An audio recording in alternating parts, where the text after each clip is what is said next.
बच्चों, पिछली ताशिका के समय कक्षा छठी में पन्ना नंबर 119 पर जो पाठ है श्वेत क्रांति के जनक, इस पाठ के कुछ हिस्से का अध्ययन किया। जैसे प्राचीन काल में हमारे देश में दूध और दही मक्खन की नदियाँ बहती थी कहा जाता था। जैसे श्री कृष्ण और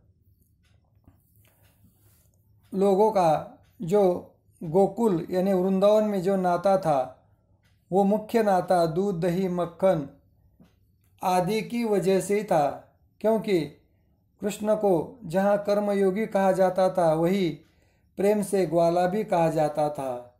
उसी प्रकार कलयुग के कर्मयोगी यानी ग्वाले मिल्कमैन डॉक्टर वर्गीज कुरियन को माना जाता है, क्योंकि उन्होंने दूध से बनाए गए चीज़, बटर, पनीर, आइसक्रीम आदि जो चीज़ें बनाने के लिए उन्होंने विशेष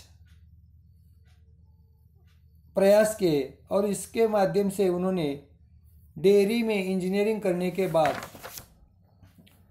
भारत सरकार की एक परीक्षण योजना पर काम करने के लिए उन्होंने गुजरात के खेड़ा जिले में आनंद गांव में उन्होंने त्रिभुवन दास पटेल से मिलकर आगे काम करना शुरू किया और श्वेत क्रांति कर दी दूध के व्यवसाय में।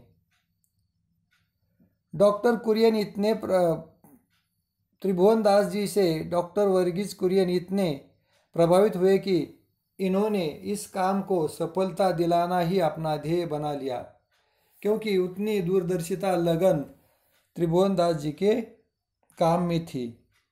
उस समय किसानों की दशा बहुत दयनीय थी। आज़ादी के बाद धीरे धीरे अपनी दूरी पर आने का प्रयास कर रहा था। महाजन, जमींदार, पैसे वाले लोग अपनी मनमानी कर रहे थे।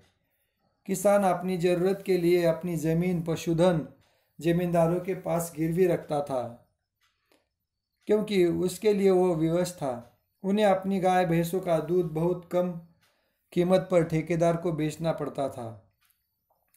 यही देखते हुए इसके ऊपर डॉक्टर कुरियन ने खेड़ा जिले और उसके आसपास के गांवों के किसानों को एकत्रित कर 1953 में अमूल डेयरी की स्थापना की। किसान शाम सुबह अमूल डेयरी में दूध जमा करने आने लगे। यहाँ उन्हें उचित मूल्य मिलने लगा। दूध का रखरखाव, पैकिंग और देश के कोने कोने तक उसे पहुंचाने की जिम्मेदारी अमूल डेयरी की थी। आगे 1955 में अमूल प्लांट का उद्घाटन करने तत्कालीन प्रधानमंत्री जवाहरलाल नेहरू आनंद पहुंचे। डॉक्टर वर्गीज कुरियन की कार्यशैली और कार्य क्षमता देखकर गदगद हुए। डॉक्टर कुरियन को गले लगाते हुए उन्होंने कहा कि उनसे आग्रह किया कि वे अमूल जैसी योजना देश के कोने कोने में आरंभ कराने में मदद करें। बस इन्हीं दिनों डॉक्टर कुरियन ने भैंस के दूध से क्रीम अलग करके सपरेटा दूध और कंडेंस्ड मिल्क बनाया और भैंस के दूध से दूध पाउडर बनाकर उसे विश्व में एक और कीर्तिमान स्थापित किया। आगे डॉक्टर कुरियन के अद्भुत और सराहनीय कार्यों की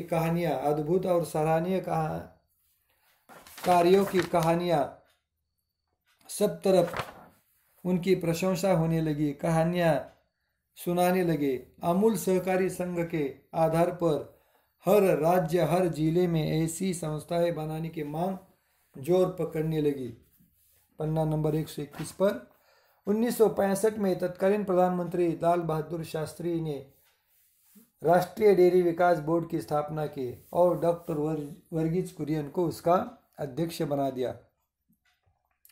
इस पद पर काम करते हुए डॉक्टर कुरियन ने डेयरी उत्पादन के कार्य को इतना लाभकारी और लोकप्रिय बना दिया कि लाखों की संख्या में किसान उससे जुड़ने लगे।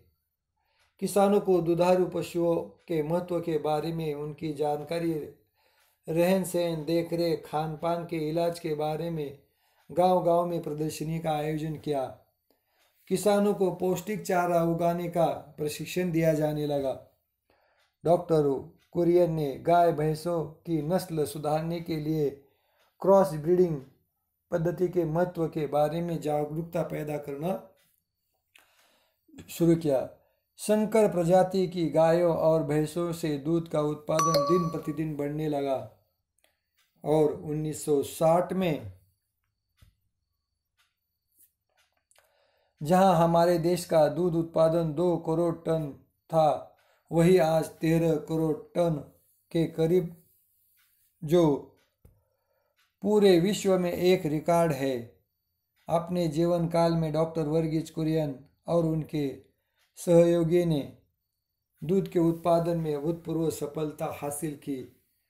2 दशक पहले तक हमारा देश बाहर से दूध आयात करता था, लेकिन इन्होंने हमें इस क्षेत्र में इतना समृद्ध बना दिया कि आज हम दुनिया के कई देशों को दूध और दूध से निर्मित पदार्थ उत्पादन निर्यात कर रहे हैं। आपको यह जानकर हैरानी हो सकती है कि दुनिया को दूध पिलाने वाला मिल्कमैन डॉक्टर कुरियन स्वयं दूध नहीं पीते थे। इस तरह से श्वेत क्रांति के जनक डॉक्टर वर्गीज कुरियन ने दूध में क्रांति करके सफ़ेद क्रांति की, जिसे हम धवल क्रांति कहते हैं, और उन्होंने दूध से बनाए गए पदार्थ पूरे विश्व में तथा बचे हुए दूध से पाउडर बनकर सबको उसके बारे में अवगत करा के एक अभूतपूर्व क्रांति अपने क्षेत्र में की। इसीलिए तो डॉक्टर वर्गीज कुरियन को श्वेत क्रांति के जनक कहा जाता है। इस तरह से आज हमने जो हिंदी विषय को लेकर कक्षा 6 में आखिरी पाठ था, इसकी जानकारी ली। यहाँ पर रुकते हम। धन्यवाद।